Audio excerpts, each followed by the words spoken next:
Have you ever paused, truly paused, in the middle of your routine, maybe while brushing your teeth or standing in line, and suddenly asked yourself, why am I doing any of this? The emails, the errands, the endless ticking of days, where is it all going? We live in a world that moves fast, tells us to be productive, to strive, to achieve. But underneath it all, there's a quiet, persistent question that waits in the still moments. What is the meaning of it all? Imagine shouting that question into the sky, only to hear nothing in return. No divine voice, no clear answer, just silence. This is the condition Albert Camus called the absurd, the tension between our desperate need for meaning and the cold, indifferent universe we live in. And yet, Camus did not despair. He didn't suggest we curl inward or give up. Instead, he offered something surprising, something quietly defiant. Today, we'll explore his view, whether happiness is possible without meaning, whether we can live, not in spite of the absurd, but because of it. Let's sit with that discomfort, lean into the silence, and listen. This is not just philosophy, it's the architecture of how we endure. Take a breath. Let's begin. There was a time, not so long ago in human history, when the world felt drenched in meaning. The stars above were not just balls of gas in a vacuum, they were signs, symbols, perhaps even the eyes of gods. The harvest came not by chance, but by grace. Suffering was not arbitrary, but a test or a lesson. In this world, every event folded into a larger story, one authored by something greater than us. Whether it was God, fate, or tradition, there was a structure to things, a cosmic rhythm.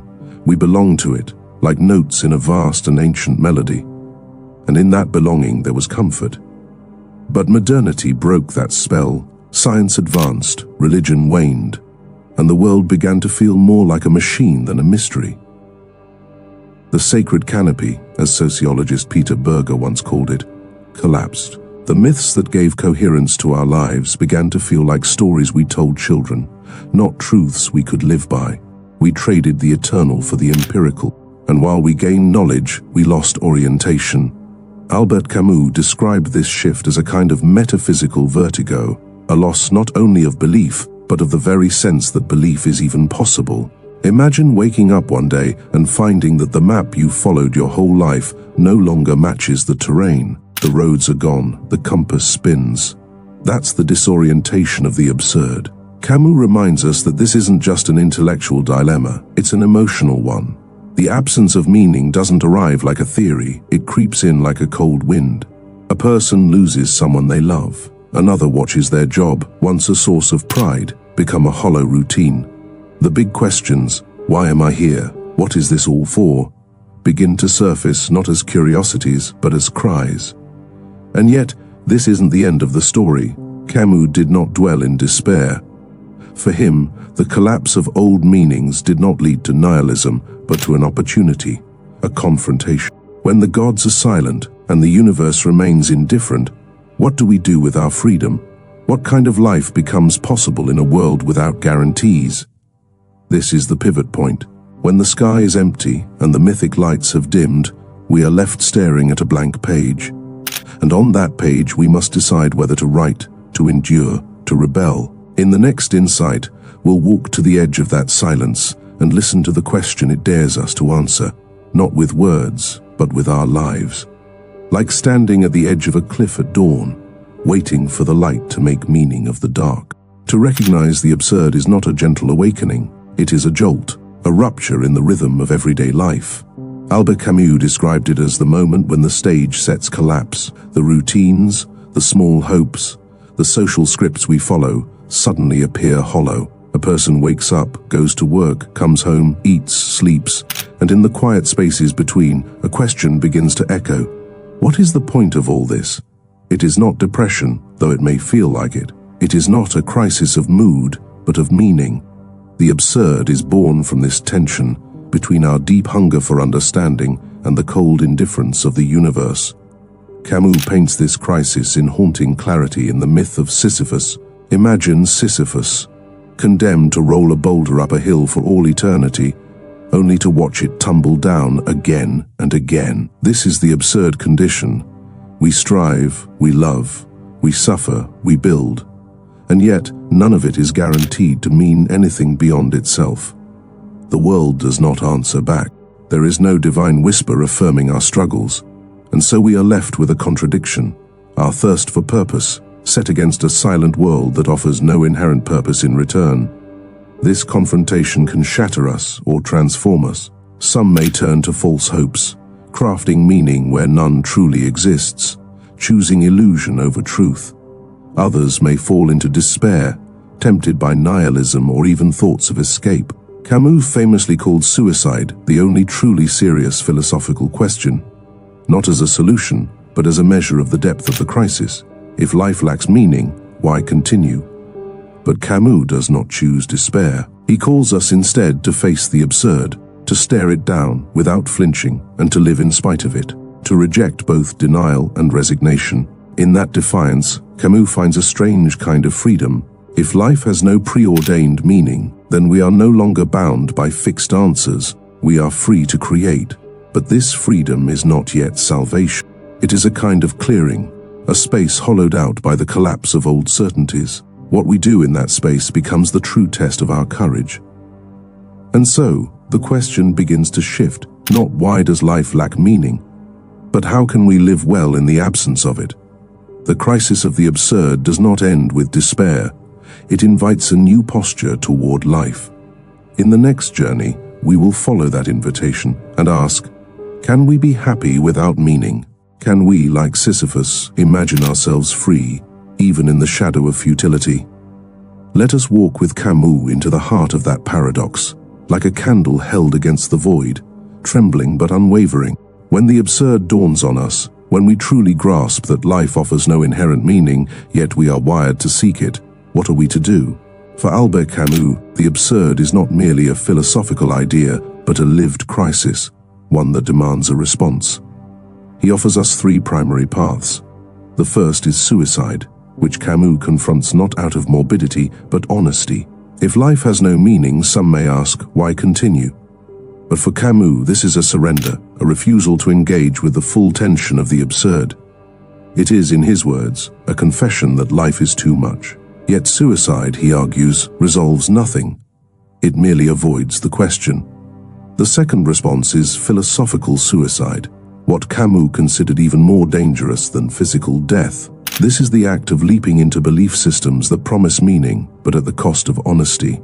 Religious faith, dogma, or ideological certainty can offer comfort, but they can also serve as escape hatches from the absurd. Camus critiques these responses not to ridicule faith itself, but to call attention to the danger of blind consolation. He believed that injecting a false order into a disordered universe is a kind of betrayal, not of logic, but of courage. It is like covering the night sky with artificial stars, comforting but counterfeit. Only the third path, what Camus calls revolt, meets the absurd with dignity. To revolt is not to fix the absurd, but to live alongside it, awake, lucid and unflinching.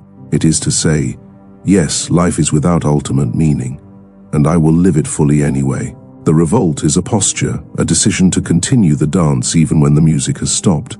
It is to embrace experience, creativity and freedom, not in spite of the absurd, but because of it. This is the core of Camus' philosophy. The absurd does not crush the spirit, it invites a deeper kind of vitality. Imagine someone who, aware of the absurd, still wakes with wonder, who writes, paints, loves and builds, not because these things solve the riddle of existence, but because they are beautiful in themselves. This is the absurd hero. This is Sisyphus smiling. To revolt is to push the boulder up the hill, knowing it will fall and doing it again, not for hope of a reward, but for the quiet dignity of choosing to act. But even revolt leaves us with a question. If we are to live without meaning, how do we find joy? Can we truly be happy in this absurd world, or is happiness just another illusion? In the next insight, we will walk into this mystery and explore what it means to live fully without answers, like a tree growing against the wind, not because it hopes to reach the sun, but because growing is what it does. If these ideas are stirring something within you, I invite you to pause and share your thoughts or questions below. Our shared reflections help us all grow. Let's continue. For Albert Camus, the absurd does not ask us to surrender, nor to escape, but to revolt. And yet, this revolt is unlike the revolutions we are used to hearing about. It is not driven by hope, not fueled by the promise of a better world or an ultimate redemption. Instead, it is a quiet, persistent defiance, a way of living with open eyes, in a universe that offers no answers. Camus calls this the only truly honest way to live, to acknowledge life's lack of meaning and still affirm it, day after day. Hope, as we commonly understand it, implies expectation, a belief that something better awaits, just around the corner, if we suffer long enough or behave well enough. Camus saw this hope as another illusion, another subtle form of escape. To live without hope does not mean to live in despair. It means to stop waiting, to stop postponing life for some distant reward. In The Myth of Sisyphus, Camus writes that the struggle itself toward the heights is enough to fill a man's heart. Sisyphus, endlessly rolling his stone up the hill, is not broken by the futility of his task. He becomes free the moment he accepts it and chooses it. His rebellion lies not in changing his fate, but in claiming it as his own. This is the heart of Camus' defiant embrace, joy, not as a consequence of meaning, but as a style of living. The absurd hero finds beauty not in the grand answers, but in the immediate moments, in the sun on their skin, the texture of bread, the laughter shared between friends, even the weight of sorrow that affirms they are alive. It's not a happiness that denies pain, but one that includes it. To revolt without hope is to say, this life, even without purpose, is still worth loving. It's the laughter of someone who knows the odds and chooses to play anyway. And in this stance, something remarkable emerges: freedom. A profound, unshakable freedom. Not because we are above suffering, but because we are no longer trying to escape it. We begin to live not for eternity, but for today. Not because it will add up to something, but because it is already enough. A flower blooming in a desert does not ask if the land deserves its color. It simply blooms. But this invites a deeper question still. Can we not only survive the absurd, but thrive within it? Is there a form of joy that does not wait for answers, but grows precisely in their absence? In our final section, we'll follow Camus to the edge of this idea, to the possibility of happiness without meaning, like a candle burning bright in the dark, not to conquer the night, but to honor the flame itself. Camus' most iconic image, the man condemned to roll a boulder up a hill only for it to tumble back down forever, captures the essence of the absurd. Sisyphus, in Greek mythology, was punished by the gods for his defiance and cunning. His fate was repetition without reward. And yet, Camus sees something radically human, even noble, in this endless task. He asks us to imagine Sisyphus not as defeated, but as smiling. That single image, quiet, strange, and powerful, invites us to see our own lives differently. In The Myth of Sisyphus, Camus writes that the struggle itself toward the heights is enough to fill a man's heart. What he offers here is not just consolation, but transformation.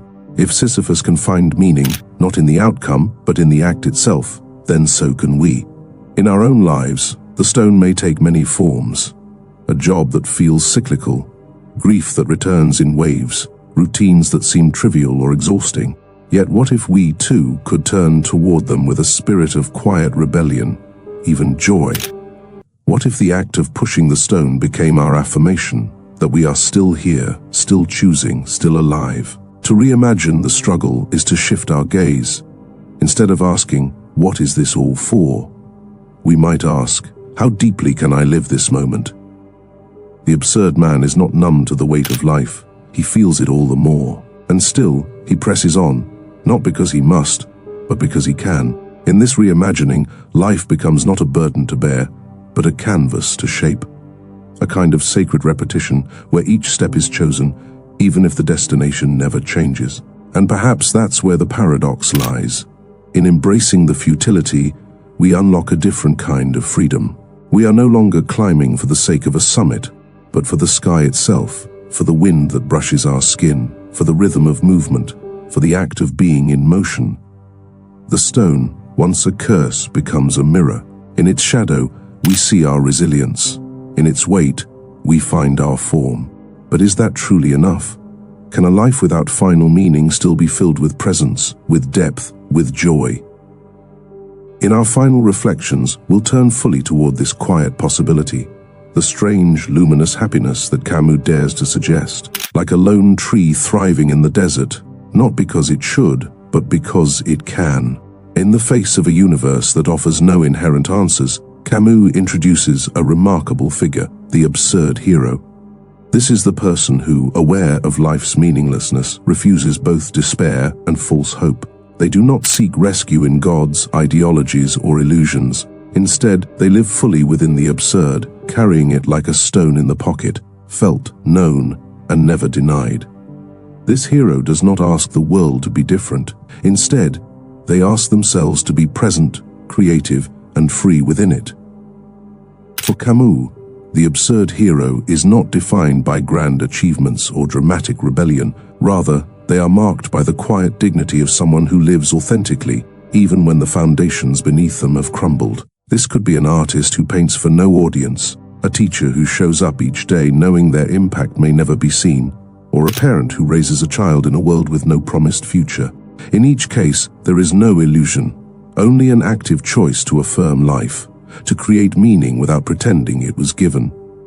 Camus believed that revolt, freedom, and passion were the pillars of the absurd life. To revolt is not to protest externally, but to say yes internally, to continue choosing despite the void.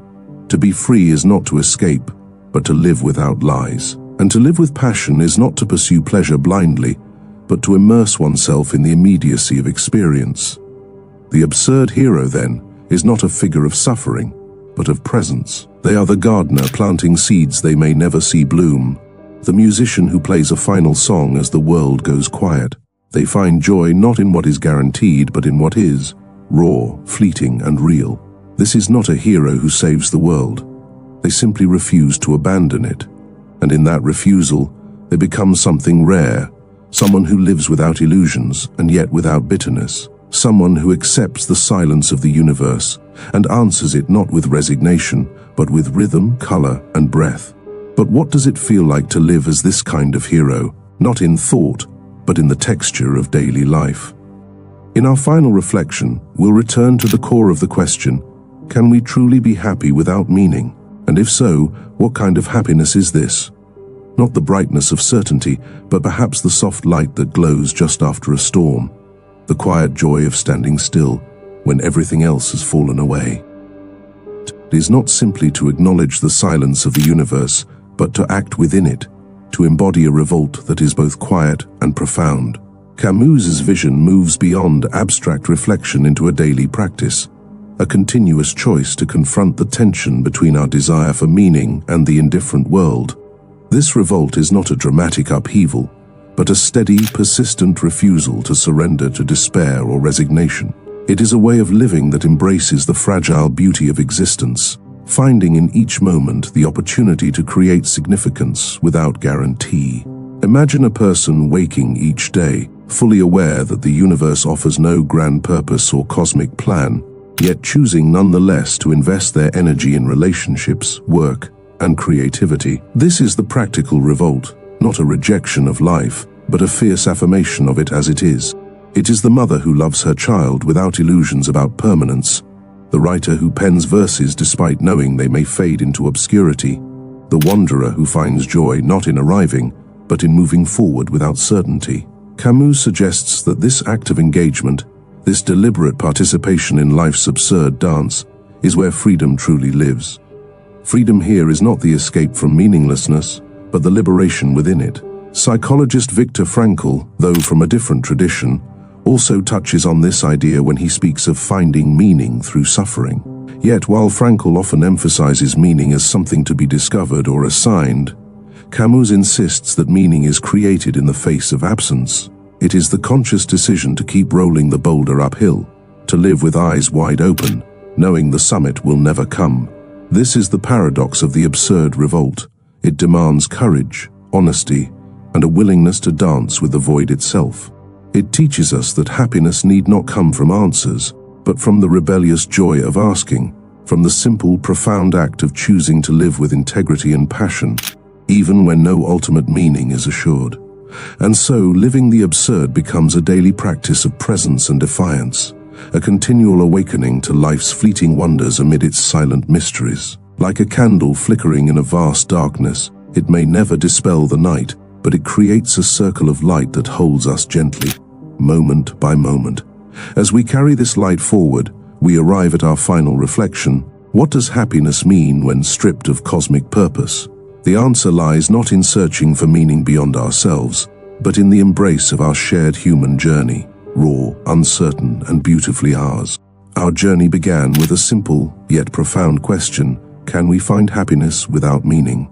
We traced the contours of a world once rich with purpose, then witnessed the stark silence that the absurd reveals. We explored the ways people respond to this silence, by escape, denial, or defiance. And through Camus' courageous vision, we saw the possibility of embracing life as it is, without illusions, yet with a rebellious joy that lights the darkness. This is the heart of living the absurd, a choice. To stand at the foot of the mountain, knowing the climb may never end, and still choose to smile. To find meaning not in some distant summit, but in the very act of climbing, step by step, breath by breath.